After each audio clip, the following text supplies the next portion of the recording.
Sa ngalan ng Ama at ng Anak at ng Espiritu Santo. Panginoon, isugo mo ang iyong espiritu at pagpanibaguhin mo ang muka ng aming mundo. Ang ebanghelyo sa araw na ito ay mula kay San Lucas, Kabanata 13, talata 22 hanggang 30. Si Jesus ay naglalakbay patungong Jerusalem at siya ay dumaraan sa napakaraming bayan. At minsan ay may nagtanong sa kanya, "Ginoo, kaunti po ba ang maliligtas?" At sinabi niya sa kanila, "Pagsikapan ninyong makapasok sa makipot na pintuan. Sinasabi ko sa inyo, marami ang magpupumilit pumasok, ngunit hindi makapapasok. Kapag ang pinto ay isinara na ng pinuno ng sambahayan, magtitiis kayong nakatayo sa labas at katok ng katok, ngunit hindi pa rin makakapasok." At napakahalaga ng ipinapahayag ng ating Panginoong Hesus sa araw na ito.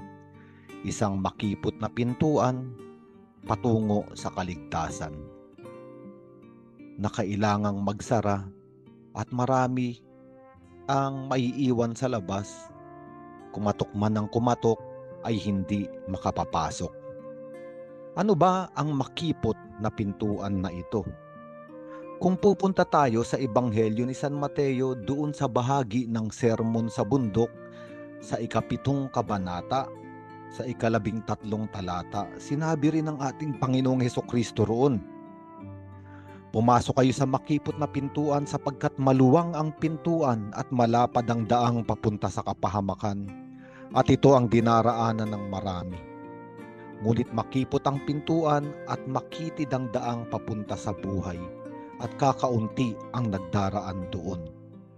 At malinaw na sinasabi ng ating Panginoong Hesus na may dalawang uri ng pintuan, may dalawang uri ng dinaraanan.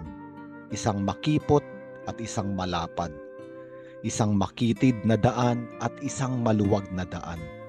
Yung malapad na pintuan at yung maluwag na daanan, maraming dumadaan doon. Maraming pumapasok doon, ngunit hindi papunta iyon sa kaligtasan. Kung hindi papunta sa kapahamakan. Ngunit ang makitid na daan at makitid na pintuan o makipot na pintuan ang tanging papunta sa kaligtasan at sa buhay.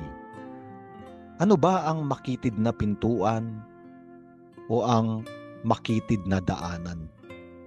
Maraming ama ng simbahan ang nagsabi na ito ay larawan ng krus. Ang krus ang makitid na pintuan. Kaya nga sinabi ng ating Panginoong Hesus sa ibang bahagi ng mga ebanghelyo, "Pasanin ninyo ang inyong krus at sumunod sa akin araw-araw." Ang ibig sabihin, inaanyayahan ng mga tagasunod ng ating Panginoon na pumasok sa makitid na pintuan, sa makipot na daanan, ang krus. Sapagkat ito ang dinaanan din ng ating Panginoong Hesukristo. Maraming pwedeng pagpilian ng ating Panginoong Hesus. Maari niyang takasan ang kalooban ng Ama. Maari niyang gamitin ang kanyang kapangyarihan bilang Diyos upang magpakaligaya sa daigdig na ito at gawin ang gusto niya. Ngunit dahil pumasok siya sa makipot na pintuan, makitid na daanan, ang kanyang krus, ibig sabihin lumiit ang kanyang daigdig, sapagkat ang daigdig niya lamang ay sundin ang ipinagagawa sa kanya ng kanyang Ama. Na ibigay ang kanyang buhay, tanda ng walang hanggang pag-ibig ng Diyos sa sangkatauhan. Kaya nga kung ating titignan ang ugnayan ng mga mensaheng ito, ang makitid na daanan at makipot na pintuan na ibinibigay sa atin ng ating Panginoon ay ang lugar o pagkakataon sa ating buhay kung saan ibibigay natin ang ating mga sarili dahil sa pag-ibig. Pag-ibig sa Diyos at pag-ibig sa kapwa. Ang ibig sabihin nito, pipili tayo. Hindi maaaring lumakad ang panahon na maluwag ang ating dinadaanan. Malapad ang pintuan na ating pinapasukan. Ang ibig sabihin, hindi maaaring napakarami nating gusto. Napakarami nating gustong puntahan. Napakarami nating gustong abutin. Napakarami nating gustong yakapin. Napakarami nating gustong sundan. Sa harap ng ebanghelyong ito, sinasabi sa atin ng Panginoon, kailangan nating mamili. Ano ang kalooban ng Diyos sa ating buhay? Isang malinaw na halimbawa ay ang buhay ng mga kabataan.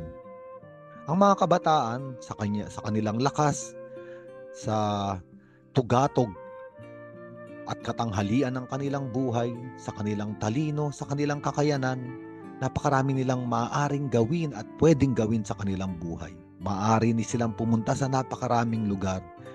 Maaari nilang abutin ang napakaraming pangarap.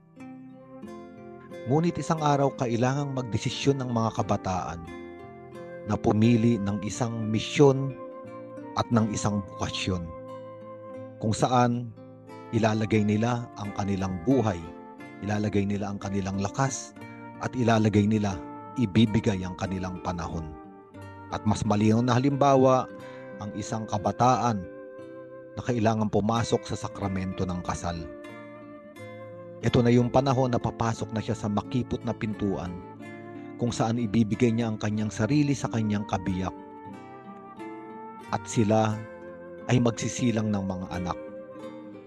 At kung babae ang kabataan na ito, kailangan niyang bitiwan ang mga pagkakataon na maaari siyang magtagumpay sa daigdig, sapagkat mananatili siya sa piling ng kanyang kabiyak sa loob ng isang bahay para mahalin at pangalagaan ng mga anak. Ito ang malinaw na pagpili ng makipot na pintuan. Isang tao na napakalawak ng pwedeng marating, napakalawak ng daigdig. Ngunit dahil pinili niyang sumunod sa Diyos, pumili siya ng isang bukasyon at ng isang misyon, lumiit ang kanyang mundo. Ngunit tandaan natin, ang mundong pinili ng babaeng ito na nag-asawa at nagkaroon ng mga anak ay isang mundong punong-puno ng buhay at ito ay makulay. Mas maligaya siya kaysa sa napakaraming babae na maraming napupuntahan, maraming kasintahan, matagumpay sa mata ng mundo. Ngunit walang minahal kundi ang kanyang sarili. Walang inisip kundi ang kanyang kagandahan, ang kanyang kabataan, ang kanyang kutis, ang kanyang figura.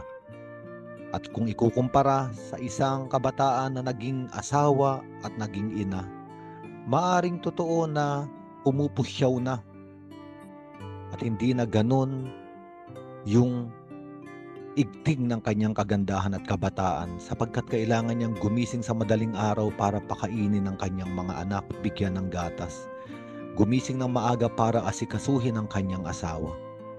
Ngunit ang babaeng ito sa loob ng tahanan, sa loob ng sakramento ng kasal, ang totoong may maliit na daigdig, ngunit may kahulugan, may buhay.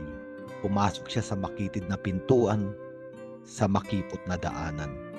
Samantalang ang maraming tao na nais lamang abutin ang lahat ng kanilang gusto, totoo, malawak at maluwag ang kanilang mundo, ngunit ito ay walang buhay. May isa pang halimbawa na totoong nakita ko sa aking mga mata. Pumunta ako sa isang monasteryo ng mga mongha, mga madre. At ang mga monghang madre ay hindi nakakalabas ng monasteryo. At bawat isa sa kanila ay may maliit na silid. Ang tawag nga sa silid nila ay selda. Ito ay 1 metro kudrado. Maliit ang mundo ng mga madring ito. Ngunit kapag sila ay kakausapin mo, nagniningning ang kanilang mga muka sa kaligayahan, sa kapayapaan. Sapagkat puno sila ng kahulugan, lumiit ang kanilang mundo sa isang maliit na selda, 1 metro kudrado, ngunit kasama nila ang Diyos. Makitid na daanan, makipot na pintuan, ngunit punong-puno ng buhay. Kaya nga tayo inaanyayahan ng Ebanghelyo sa araw na ito. Ano ang makitid na pintuan na itinuturo sa atin ng Diyos na maaari nating katukan upang tayo ay pumasok at hindi tayo mapagsarahan? Kasi maaaring ang tao ay magdesisyon, huli na, naantala na ng matagal. Kaya ang pinto, katukin man yan ng katukin, ay hindi na magbubukas. Nakita ko rin ito, napakaraming mga tao na noong bata pa sila ay alam na nila na tinatawagan sila ng Diyos sa isang bukasyon at sa isang misyon. Ngunit kailangan muna nilang tikman ang mundo. At hindi nila napansin lumakad na ang panahon. Nung araw na magdidesisyon na sila, matanda na, may sakit na, marami nang nangyari sa buhay, at wala na silang sapat na lakas para pumasok sa bukasyon at misyon na ibinibigay sa kanila. Sarado na ang pintuan. At ito ang sinasabi ng ating Panginoong Jesucristo. Kumakatok siya ngayon sa ating mga puso para tayo ay anyayahan na pumasok sa makipot na pintuan sa kalooban ng Diyos para sa atin. At kapag pinagbuksan natin ang katok ng ating Panginoon, bubuksan niya rin ang makipot na pintuan upang ituro ang makitid na daanan papunta sa ating kaligtasan at buhay. Isang napakagandang ebanghelyo na nagtuturo sa atin na sa buhay na ito, kailangan nating mamili. At kung mamimili tayo, piliin natin ang kalooban ng Diyos sa atin. Sa ngalan ng Ama at ng Anak at ng Espiritu Santo.